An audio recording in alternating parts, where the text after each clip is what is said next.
హోంమంత్రి అనిత గారు ఎలక్షన్ కి ముందు అటు చంద్రబాబు నాయుడు గారు గాని లోకేష్ బాబు గారు గాని గంజాయి మీద ఉక్కుపాదం మోపుతాము అని చెప్పారు. మోపారు. మీరు ఉక్కుపాదం కాదు మోపింది, గంజాయి పాదం మోపారు. అంటే ఇవాళ అడ్డగోలుగా ఎక్కడ చూసినా గంజాయి ఏ విధంగా దొరుకుతుంది, ఏ విధంగా విచ్చలవిడిగా జరుగుతుంది ఈ రాష్ట్రంలో అని అందరికీ తెలిసినటువంటి విషయం. ఎంత దారుణమైనటువంటి పరిస్థితి అంటే పోలీసులు ఉన్నటువంటి వెహికల్లో కూడా గంజాయి దొరుకుతుంది. ఇది హైలైట్ అన్నమాట. ఈ కూటమి ప్రభుత్వంలో ఎవరైతే రక్షించాలో, ఎవరైతే గంజాయి నుంచి గాంజాయి రహిత రాష్ట్రంగా మార్చాల్సినటువంటి పోలీసులే ఇవాళ సిగ్గు లేకుండా కార్లలో విచ్చలవిడిగా గంజాయి తీసుకొని వెళ్తూ ఒక పోలీస్ అయితే అంటే మద్యం తాగి, ఇంకొక పోలీస్ అయితే వెనకుండి ఆ కార్ని బై మిస్టేక్ వెళ్ళి ఒక ఆటోని గుద్దడం మూలాన అసలు గంజాయి ఉందా లేదా, అసలు ఏం జరిగింది, అసలు గొడవ ఏంటి, వీడియోలతో సహా బయటకు వచ్చినప్పటికీ కూడా వాళ్ళ మీద యాక్షన్ లేదు. ఇవాళ హోంమంత్రి అనిత గారిని అడుగుతున్నాను, ఏమైపోయారు అనిత గారు? మీరు గాంజాయి మీద ఉక్కుపాదం మాట్లాడాము అని చెప్పేసి ఏదో పెద్ద పెద్ద స్టేట్మెంట్లు ఇచ్చారు కదా. ఇవాళ మీ పోలీస్ డిపార్ట్మెంట్ లో మీ పోలీసుల మధ్య మీ పోలీసులు ఉన్నటువంటి కార్లలో గంజాయి దొరుకుతుంటే అట్లీస్ట్ వాళ్ళ మీద యాక్షన్ లేదు. అంటే ఎటువంటి నిసిగ్గమైనటువంటి పరిపాలనలో ఉన్నారో ఇవాళ రాష్ట్రంలో ఉన్నటువంటి ప్రజలు గమనించాలి. అంటే జగన్మోహన్ రెడ్డి గారిని తిట్టడానికి, జగన్మోహన్ రెడ్డి గారి మీద ప్రెస్ మీట్లు పెట్టడానికి అంటే పొలోమని వస్తావు కదా, నోటికి ఏదొస్తే అది ఎంత మాట అంటే అంత మాట మాట్లాడతావు కదా. మరి ఇవాళ నీ గొంతు లేవట్లేదేంటి? ఎక్కడున్నావో మరి ఏంటో కూడా అర్థం కావటంలా. అంటే ఈ వెన్నుపోటి పార్టీలో 100 రోజులు, ఇది హైలైట్ అండి, ఇంకా 100 రోజుల్లో మేము ఉక్కుపాదం మోపుతాము, డ్రోన్లు వేసి మరి నిర్వీర్యం చేస్తాము. మీరు ఏ డ్రోన్లు వేస్తున్నారో, ఎక్కడ డ్రోన్లు వేస్తున్నారో రాష్ట్రంలో ఉన్నటువంటి ప్రజలకి అర్థం కావటం లేదా? 100 రోజుల్లో ఉక్కుపాదం మోపుతానని ఇవాళ 27 నెలల కాలం అవుతున్నా మీ ఆధ్వర్యంలో, మీ హోంలో, మీ ఉన్నటువంటి శాఖలో ఇంత అడ్డగోలుగా గంజాయి దొరుకుతుంటే, ఇంకా హై టెక్నాలజీ అన్నమాట, నేనైతే ఎప్పుడు చూడలేదు, ఈ రాష్ట్రంలో ఉన్నటువంటి ప్రజలు కూడా చూసుండ్రు, లిక్విడ్ గంజాయి దొరుకుతుంది. అంటే టెక్నాలజీ వీళ్ళు రాష్ట్రాన్ని ముందుకు తీసుకెళ్లేటువంటి ప్రాసెస్ లో లేదు. గాంజాయిని లిక్విడ్ లో దాచుతున్నారు అని అంటే ఇంకా మీరు ఏ పరిపాలనలో ఉన్నారో, ఎంత దిక్కుమాలిన పరిపాలనలో ఉన్నారో రాష్ట్రంలో ఉన్నటువంటి ప్రజలు గమనించాలి. దగ్గర 75 లక్షల లిక్విడ్ గంజాయి దొరికింది. మరి దీనికి సమాధానం చెప్పాలి కదా అనిత గారు మీరు. అంతేకాకుండా ఏదైతే వీళ్ళు అధికారంలోకి వచ్చిన తర్వాత ఎంతమంది ఈ గాంజాయి వల్ల నష్టపోయారో, ఎంతమంది ఈ గాంజాయిని అడ్డుపెట్టి లాకప్ డెత్తులు చేశారో, ఎంతమందిని ఈ గాంజాయి అంటే పక్క రాష్ట్రంలో నుంచి ఈ రాష్ట్రంలోకి ఎలా తరలి వస్తుందో, కాలేజెస్ లో గాని, బస్ స్టాండ్లలో గాని, రైల్వే స్టేషన్ లో గాని, స్టూడెంట్స్ దగ్గర గాని ఎంత విచ్చలవిడిగా తిరుగుతుందో అనేది ఈ 27 నెలల కాలంలో కేసులన్నీ బయటకు తీస్తే క్లియర్ గా తెలిసిపోతుంది. అంతేకాకుండా హోంమంత్రి అనిత గారు ఏదో ఒక ఇంటర్వ్యూలో అనుకుంటాను, నాకు తెలిసి ఒక ప్రెస్ మీట్ లో అడిగారు, ఏమని, సోహెల్ కోసం అడిగితే, సోహెల్ గంజాయికి సంబంధించిన పెద్ద డాన్ అనే విషయం అందరికీ తెలుసు. దగ్గరగా 140 కిలోల గాంజాయి ఆయన ద్వారా, ఆయన ఇదిలో ఏం జరిగిందనేది రాష్ట్రంలో ఉన్నటువంటి ప్రజలకి తెలుసు, క్వశ్చన్లు అడుగుతున్నటువంటి జర్నలిస్టులకి కూడా తెలుసు. కానీ మన హోంమంత్రి అనిత గారికి మాత్రం సోహెల్ అంటే దిక్కులు చూస్తుంది. వాళ్ళ దిక్కులు చూసేటువంటి పరిస్థితి ఎందుకు వచ్చింది తెలుసా అనిత గారు? మనం పని చేయట్లేదు కాబట్టి. మనం తిన్నగా పనిచేస్తే సోహెల్ ఎవరు, ఏ విధంగా ఎక్కడి నుంచి తప్పించారో తప్పించారో ఈ రాష్ట్రంలో ఉన్నటువంటి ప్రజలకి తెలియదు అనుకుంటున్నారా? మరి నువ్వు ఎట్టా హోంమంత్రి అయ్యావో అక్క నాకైతే నిజంగా అర్థం కావట్లేదు. గాని అనితక్క, అంటే సోహెల్ తెలియక మళ్ళా పక్క వాళ్ళ మీద దిక్కులు చూస్తే నన్ను కవర్ చేయండి అని అంటే వాళ్ళేదో కవర్ చేసి చెప్తే మళ్ళీ చివర్లో సిగ్గు లేకుండా ఆ క్రెడిట్ మాకు ఇవ్వండి అని అడుగుతున్నావు. ఇవ్వాలి.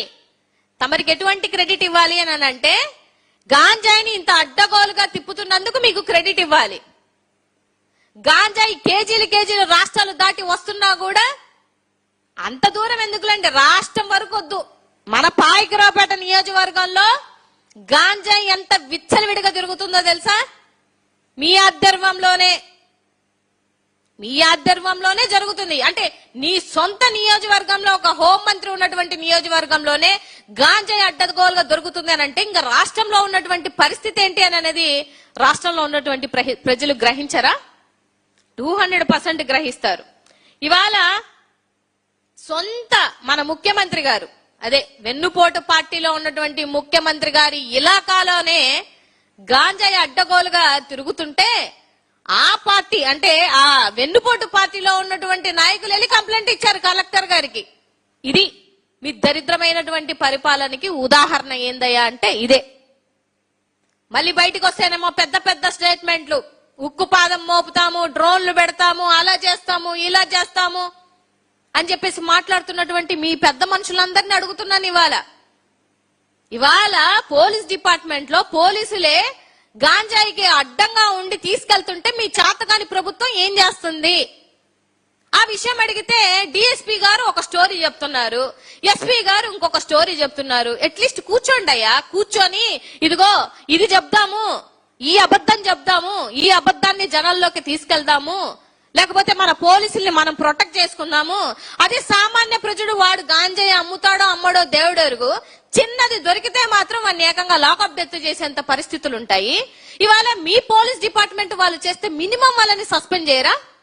వాళ్ళు ప్రొటెక్ట్ చేసుకోవడానికి మళ్ళీ దొంగ కథలన్నీ అప్పచెప్తున్నారు అని అంటే ఈ విషయాలన్నీ హోంమంత్రి అనిత గారికి తెలియకుండానే జరుగుతుందా? సో ఇవి గమనించాలి. రాష్ట్రంలో ఉన్నటువంటి ప్రజలు గమనిస్తున్నారు, గమనిస్తారు. రాబో రోజులలో మిమ్మల్ని తరిమి కొడతారన్న విషయాన్ని కూడా గుర్తుపెట్టుకోండి. ఫస్ట్ ఈ రాష్ట్రంలో 2029 ఎలక్షన్ జరిగితే ఫస్ట్ నియోజకవర్గంలో తరిమి కొట్టేది ఎవరిని అని అంటే హోంమంత్రి అనిత గారినే.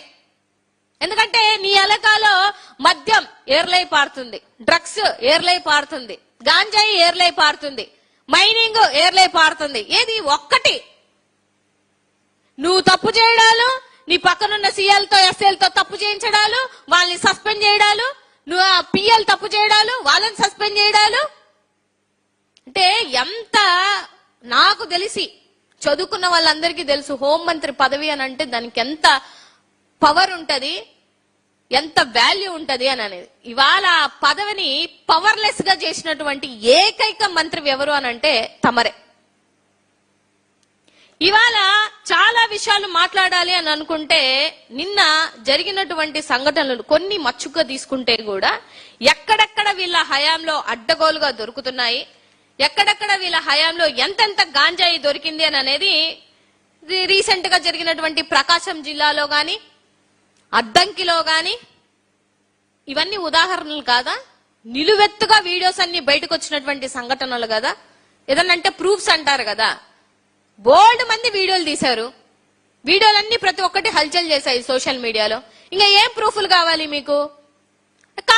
ఎందుకంటే మిమ్మల్ని మీరు ప్రొటెక్ట్ చేసుకోవడానికి మీరు అడ్డగోలుగా గాంజాయి అంతా చేస్తుంటే దానికి మీకు ప్రూఫ్లు కావాలి.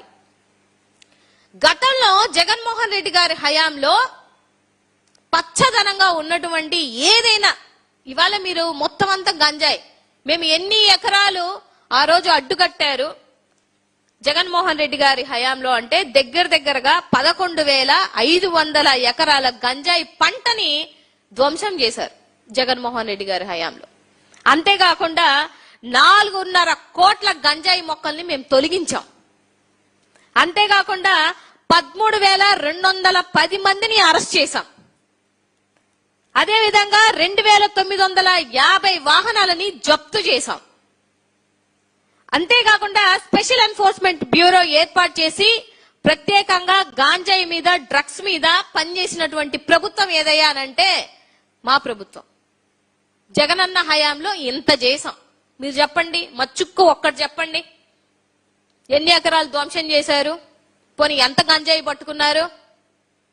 పట్టుకుంటున్నారు, మీరే పట్టుకొని మీరే అమ్ముకొని మీరే మధ్యవర్తులుగా ఉండి మళ్ళీ మీరే దొరికిపోతే ఇంకేడన్నా సామాన్య ప్రజలు దొరికితే వాళ్ళ మీద కేసులు వేయడానికి రెడీగా ఉన్నారు.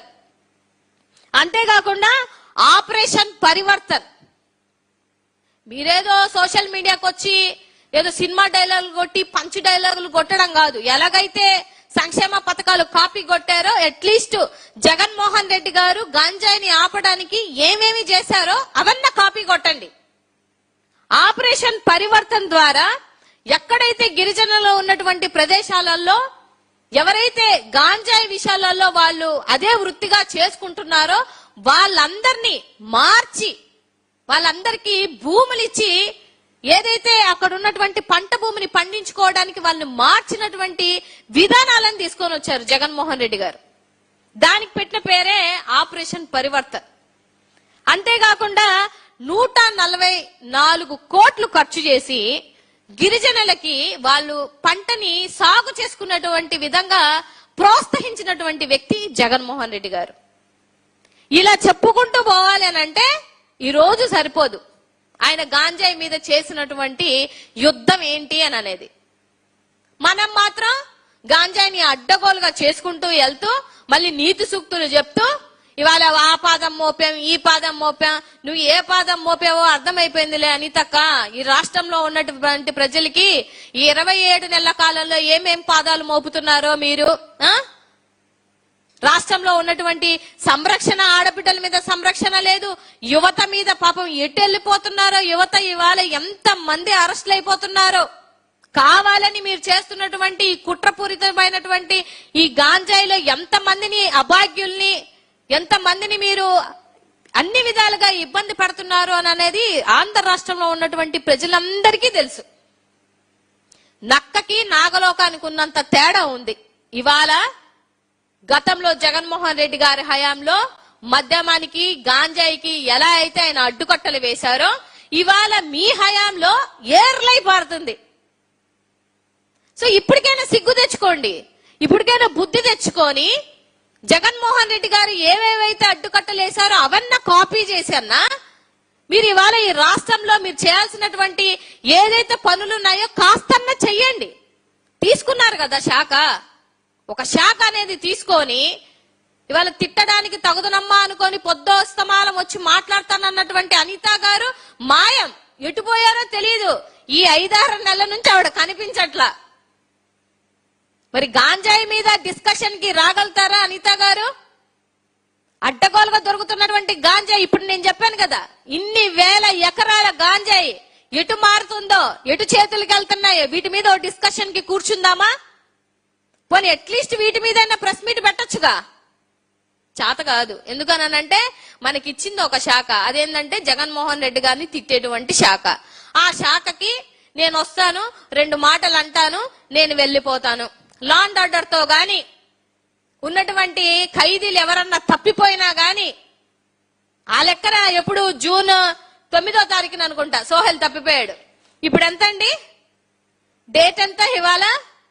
ఇప్పటి వరకు కూడా సోహెల్ యొక్క ఆచూకీ తెలుసుకోలేనటువంటి చాతగాని ప్రభుత్వం మీది. ఉన్నటువంటి జైల్లో నుంచి తప్పిపోతున్నారు అని అంటే ఇంకా మీరు ఏ ప్రభుత్వం నడుపుతున్నట్టు? ఇంకా మీరు ఏమి భరోసా ఇస్తారు రాష్ట్రంలో ఉన్నటువంటి ప్రజలకి? అంటే అంత నిర్లక్ష్యమైనటువంటి ప్రభుత్వం ఇవాళ వెన్నుపోటు పార్టీలో జరుగుతుంది. రాష్ట్రంలో ఉన్నటువంటి ప్రజలు అన్ని గమనిస్తారు, గమనించుకోరు అంతే మాత్రం అది మీ మూర్ఖత్వమే. సో వీటన్నిటికీ సమాధానం ఎప్పుడు చెప్తున్నారో హోంమంత్రి అనితక్క చెప్పాలి. లేదు అంటే నా చాతగాని తనానికి నేను చేయలేకపోతున్నాను కాబట్టి, ఓన్లీ జగన్మోహన్ రెడ్డి గారిని తిట్టుకోవడానికే వస్తున్నాను కాబట్టి, సో లేదు అని అంటే నువ్వు రిజైన్ అన్నా చేసే, ఒక రోజన్నా ప్రకటించు ఏ రోజు రిజైన్ చేస్తాను అన్న విషయం. ఇవాళ వాయిస్ ఆఫ్ ద వాయిస్లెస్ గా రాష్ట్రాన్ని కాపాడుకోవడానికి, గాంజాయి నుంచి కాపాడడానికి, యువతని కాపాడుకోవడానికి, మహిళల్ని కాపాడుకోవడానికి మేమంతా పనిచేస్తుంటే ఇవాళ మీరు మాత్రం వెన్నుపోటు పార్టీలో చేస్తున్నటువంటి కుట్రల్ని బయట ప్రపంచానికి తెలియకుండా వాయిస్ ఆఫ్ ద వాయిస్లెస్ గా తమరు పనిచేస్తున్నారు.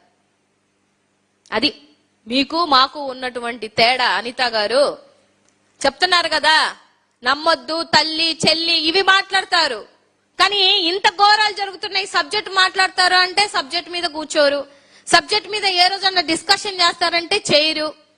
పోనీ జగన్మోహన్ రెడ్డి గారు అన్న ప్రతి ఒక్కటి విడమర్చి నెంబర్స్ తో సహా ప్రూఫ్స్ తో సహా బయట పెట్టినా కూడా వాటి మీద డిస్కషన్ కి కూర్చుంటారంటే కూర్చోలేరు. ఇంత అన్యాయం రాష్ట్రంలో నాకు తెలిసి ఏ హోంమంత్రి, చాలా మంది హోంమంత్రులు వచ్చారు పోయారు, గాని నీలాంటి చేతగాని మంత్రిని నేనైతే ఎక్కడ చూడలేదు, చూడబోము కూడా.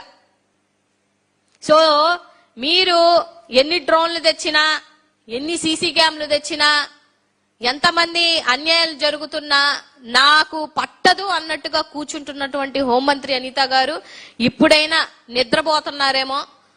దున్నపోతు మీద వర్షం కురిసినట్టే మీ మీద. ఎందుకంటే ఇవాళ లా అండ్ ఆర్డర్ పరిస్థితి అంత ఘోరంగా ఉంది. మీ ర్యాంక్ కూడా ఎక్కడో ఉంది కాబట్టి అట్లీస్ట్ ఉన్నటువంటి రాబో రోజుల్లోనన్నా కొద్దో గొప్ప పనిచేయడం కన్నా ట్రై చేయండి. ఎందుకంటే మీ కూటమి ప్రభుత్వంలోనే మీ వెన్నుపోటు పార్టీలో మీకు ఇచ్చినటువంటి ర్యాంక్ ఎక్కడో మూలనుంది. ఎందుకు ఇచ్చారంటే నీ దగ్గరికి ఒక ఫైల్ వస్తేనంట 5 రోజుల దాకా కదలదంట.